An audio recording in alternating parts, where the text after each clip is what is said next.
Hello, everyone. I'm Gwen Smith, but my full name is Gwendolyn Oakeson Smith. Now, I'm grateful that John and I are still together and that we have 7 wonderful children and 38 grandchildren, with 88 great grandchildren so far, as well as all our spouses. So, for my 90th birthday, I want to tell the story of my life. Well, I was blessed to be born of goodly parents, Francis and Martha Oakeson, who loved me dearly. Their married lives began in Magna, Utah, where they built their first home. During that time, their first 3 children were born: Francis Jr., Lucille, and baby Wendell. Life was good for 7 years there. However, the Great Depression hit the nation and Dad lost his job, along with many others, and they lost that home to foreclosure. Fortunately, they'd bought a piece of land in Midvale, Utah, but because of the Depression, they had to build their home from 2 old houses on the lot. It turned out quite nice, and they were finally settled and quite happy again. But then their little 5-year-old daughter, Lucille, was hit by a car in front of their home and was killed. This was devastating to them, especially Mother. And 2 months later, baby Willard was born. Well, I was born 3 years later, and we lived there in Midvale until I was 4 years old. I had 3 big brothers, Francis, Wendell, and Willard, and I felt special. But then my dad wanted to get a farm somewhere to be more independent because the Depression was still on and work was scarce. So they acquired 30 acres of land in Taylorsville. The last week in Midvale, Dad loved to carry me around at church. So when people asked where we were going, I would say, "We're going on the farm," in my cute little voice. Well, on the farm, it was much different than I expected. We had to live in an unfinished basement. At first, we used pumps for water. There was no electricity, nor sewer, nor telephone, nor bathroom. So our toilet was in the outhouse. We were out in the sticks. No more cute dresses because everybody had to work, including Mother. The boys had to milk cows, haul hay, and plow with horses. Then, when I was 4 years old, my baby brother Leslie was born, and it was my job to tend him, so Mother could work with Dad on building our home and farming as well. Finally, the house was built on top of the basement, so we were able to live upstairs. However, we still didn't have a bathroom, and our heat was a coal stove in the kitchen, so we bathed once a week in a number 3 wash tub by the stove, with towels draped over chairs for privacy. We did have some fun on the farm, however, in our spare time. When Leslie got older, we played house together across the street in a grove of trees. I eventually played with my older brothers. Along with playing football, we made up 2 original games. They were the wooden stilts they made, like the one shown here, but they had straps to hold the foot in. Then we played knights and horses. Wendell and Willard were the horses, and Leslie and I were the knights on their shoulders, trying to pull each other off their horse. Then World War II began, and an army base was created about 1 mile west of our farm called Camp Kearns. My brother Francis was drafted in the army, and Mother began working there at Camp Kearns, driving trucks and cars for the officers. A nice big road was paved up 5400 South, and we were no longer out in the sticks. This brought new experiences. However, we couldn't buy cars, no tires, and we were rationed on food. Because Mother worked at the Army base, she was able to afford piano lessons for me.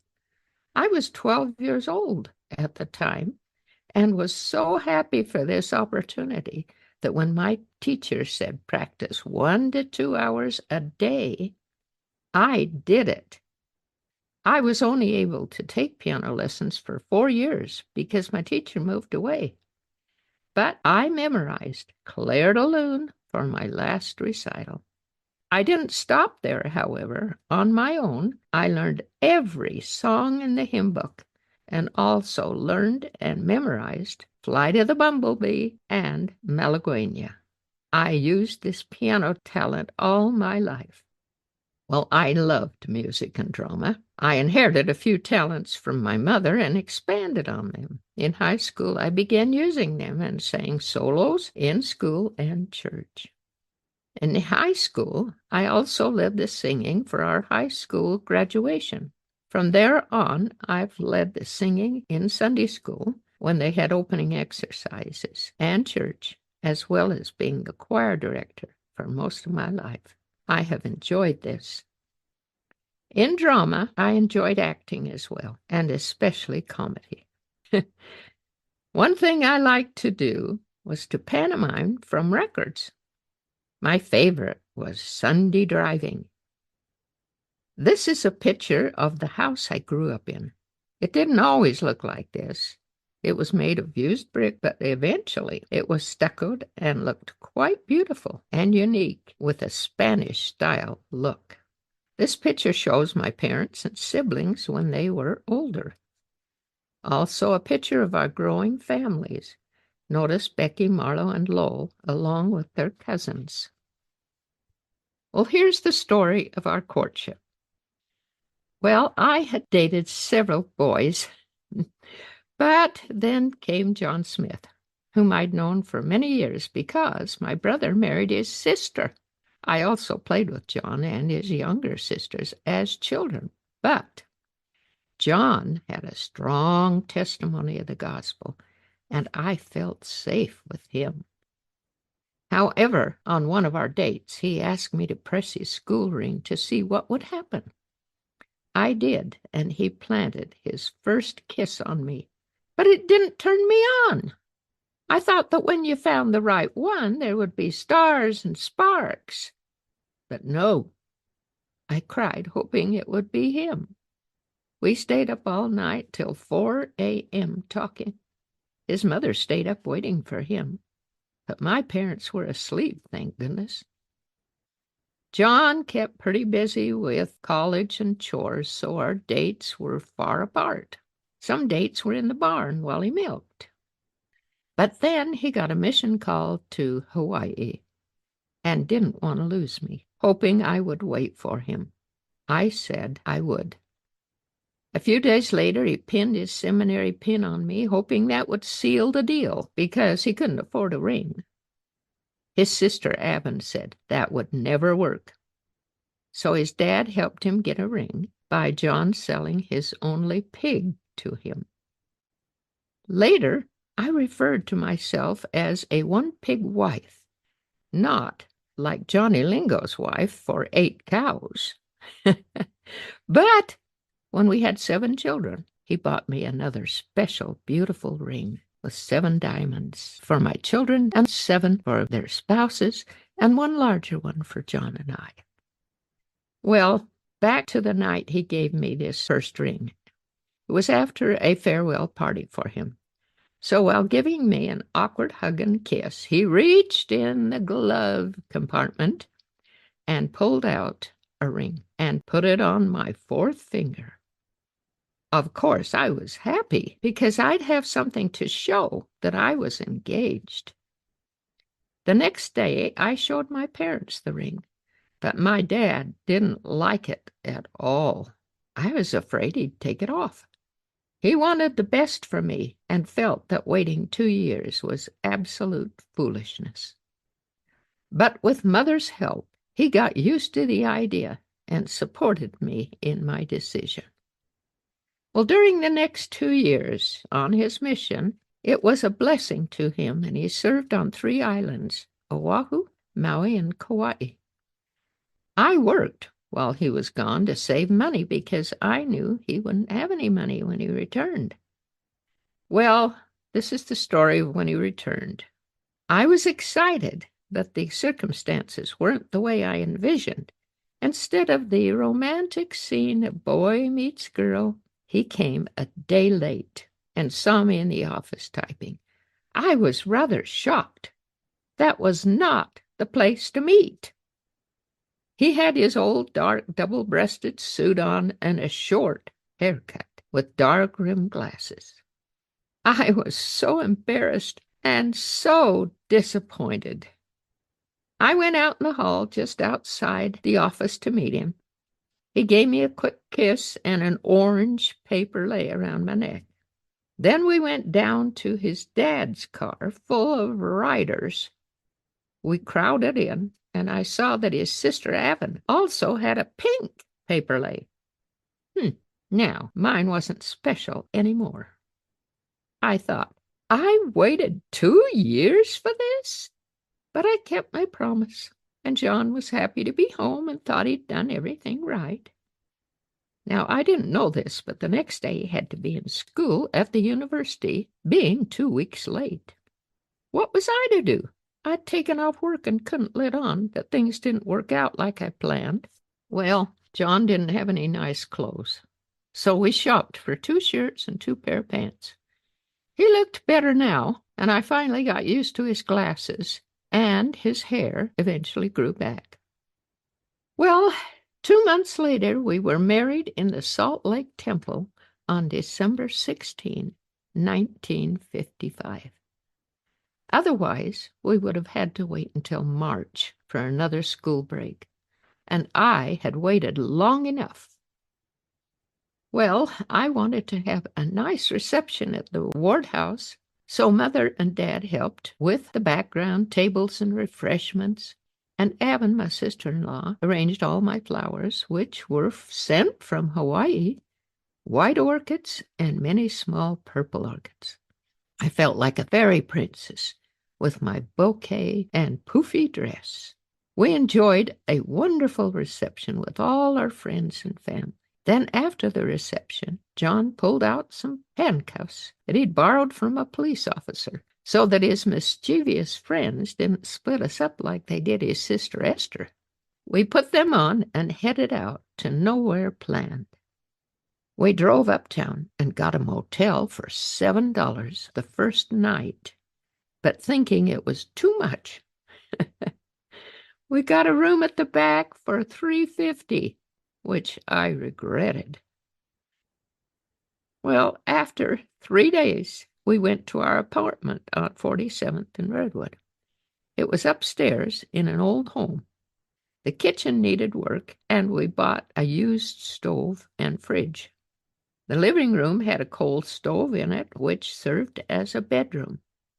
However, it was only $25 a month, and well located to catch the bus for me, and his dad could pick him up for school. The bathroom, however, was downstairs, and we had to share it with the owners. I planned on working for 2 more years, but Becky came right away. We never considered leaving here with anyone, so I quit my job and became a full-time mom. John got on with a road construction company every summer and part of fall, earning $3,000 a year. We lived off that much each year for 7 years while he attended college. Now, this is the story of our garage home.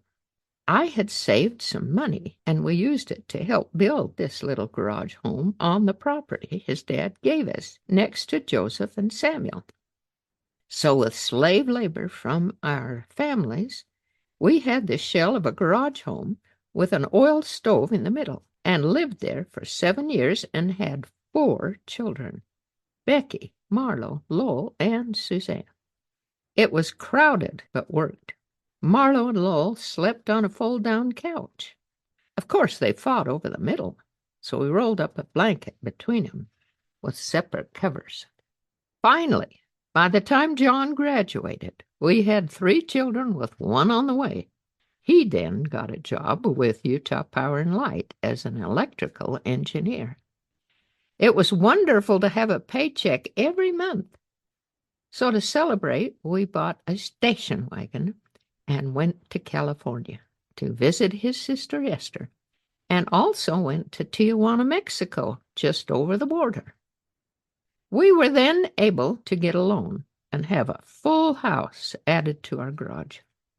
By the time we moved in, our 4 children had grown. Becky was 8, Marlo 6, Lowell 4, and Suzanne 2.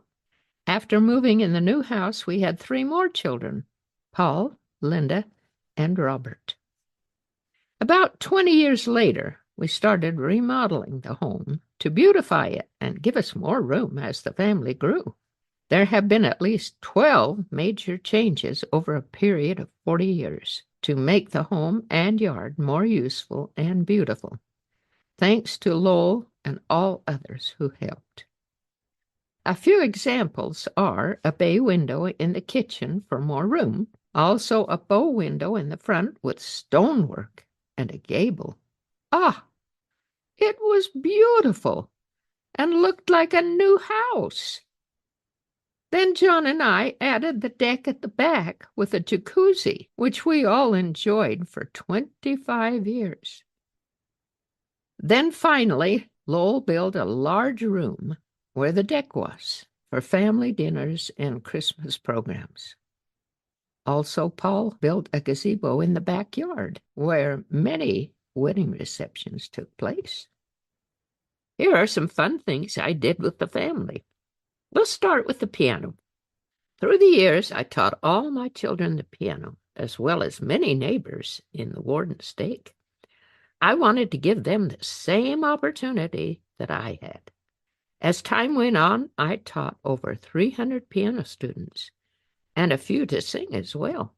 Most of our children used their piano talents in their wards playing the organ and piano, and for choirs. Notice this choir picture. Robert played the piano for the concert choir performance doing Battle Hymn of the Republic. Oh, wow! I was elated. Well, I taught until I was 86 years old and enjoyed every minute of it. Now I enjoy playing duets with Linda and sometimes Becky. Then I put my singing and drama skills to use. I had our children sing and act together for many programs. Our 4 oldest children, Becky, Marlo, Lowell, and Suzanne, sang for the state quartet contest. I played the guitar and they sang and swayed their flags and marched around with red, white, and blue outfits on.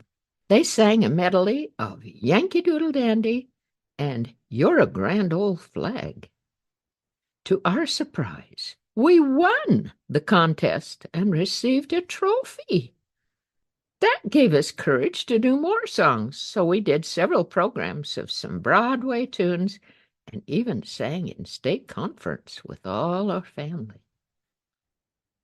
Years later, Becky got married and moved away, and Marlo and Lowell pursued other interests. But we kept going when our younger kids got older. Suzanne was about 17 on down, Paul, Linda, Robert. They sang 2 of our favorite songs from The Fiddler on the Roof, Matchmaker, and If I Were a Rich Man. Of course, we always dressed up to fit the songs. We also did some fun activities. Motorcycles were fun and took over the boys' life, so we joined them. John got a motorcycle too, but he wasn't as agile as the boys and took a flying leap, and the motorcycle fell on him. The boys were amazed and worried, but the angels protected him. Then we enjoyed boating at Pineview, and especially Lake Powell with the warm water. Everybody enjoyed these outings, and the family got really good at crossing the lake and jumping off cliffs into the water. I skied a little, but I loved to watch them the most. Then there was fishing, but we didn't have much luck. So the family lost interest, except for going to the fish hatchery, where they were sure to catch fish. But after the children were raised, we began fishing more earnestly. A man showed John and I how to fix our leader correctly. And to our surprise, we had good luck fishing at several lakes. I enjoyed this activity and got pretty good at it. And then I could show some of our family how to fish. Hold on. My life wasn't over when our children left home. I kept learning and doing new things. I dramatized Lucy Mack Smith's story, and there'll be some changes made for Mrs. Santa. I did wedding flowers for some of the grandchildren's weddings, and I also enjoyed doing scripture stickers with some of them. We had fun together. At age 60, midwifery became a big part of my life because I wanted to be prepared to help our family in case of a disaster if there were no doctors. I trained for 4 years and attended 50 births. The most precious experience was attending the births of some of my own grandchildren. Then an exciting thing happened in 1997. The church celebrated 150 years since the pioneers arrived in Salt Lake in 1847. So a wagon train was organized to enact the pioneers' travel from winter quarters to Salt Lake. I met with a woman, Shauna Dickens, shown here by her wagon and tent on the trek. And she said that her great-great-grandmother was a pioneer midwife and delivered 3,000 babies, and she was in hopes to have a baby born on this trek by a midwife to honor the pioneer women and their midwives. So I became part of this enactment by being the midwife for Dana Barlow. She was in labor, but it stopped, so she was willing to go and have her baby on the trek. So John and I, and Dana and her husband, along with 3 other midwives, headed for Fort Bridger, Wyoming, where the wagons were camped. So after traveling 2 hours and being there 20 minutes, I was able to help deliver her baby on the trek in a tent. The Lord blessed us, and all went well. Everyone on the trek was excited, and this was the highlight of my midwifery experience. Then, after my midwifery experience, John and I were called to serve a mission at the Tennessee Nashville mission for 1.5 years, and were able to teach and baptize a few people. After the mission, we returned home to our wonderful family. Soon after that, I was called to teach the gospel doctrine class. Now, I was surprised, but I was excited and honored to be given this teaching opportunity. I enjoyed this calling for 3.5 years. Then I was released, and we were called to serve a part-time mission in Sugar House for 1 year. And last but not least, we were called to house the missionaries for 2 years in our basement. But we enjoyed it so much that we housed them for 8 years and served them breakfast on P-days while they washed. Now, there are 50 companionships shown here in these pictures. Finally, I took up art. I always wanted to learn this, but there was no time. So when I was 70 years old, I took up oil painting. I attended the Salt Lake Community College, as well as having private teachers, and have painted many landscapes and still life paintings. I've also painted portraits of all my children and some grandchildren. One time I was commissioned to paint portraits of 3 children, which they cherished. Well, art has been a wonderful experience to catch the beauty of the world and of people, and is something I can still enjoy. Last but not least, was our enjoyment of going on trips. At first, we camped in a tent and in the car, then a truck and camper, which expanded our distance to southern Utah, Virginia, and Washington, D.C. When the children were raised, we experienced traveling out of the country. Our first trip alone was a tour for our 25th silver anniversary to Hawaii, to all 4 islands. I enjoyed seeing where John served his mission. However, it was hard to leave the family. But Suzanne was 17 years old and insisted that she could tend the younger children, and she did a good job. Also, we were able to afford this trip because for years John had picked out the silver dimes and quarters from many rolls of mixed coins and cashed them in at 12 times their face value, which paid for the trip. Hence, our silver anniversary was paid for in silver. Then, for our 50th anniversary, we went with our grown children on a Baja cruise off of California. Then, for our 60th anniversary, we went to Hawaii, to the island of Oahu with our married children. And then, on John's 90th birthday, we went again to Hawaii, this time to the island of Kauai. We've traveled to many parts of the world and have enjoyed this, but Hawaii has been our favorite because it started with John's mission there, and we enjoyed this tropical paradise ever since. We've had a wonderful life together, and although a little tough at first, we've been blessed. I love you all.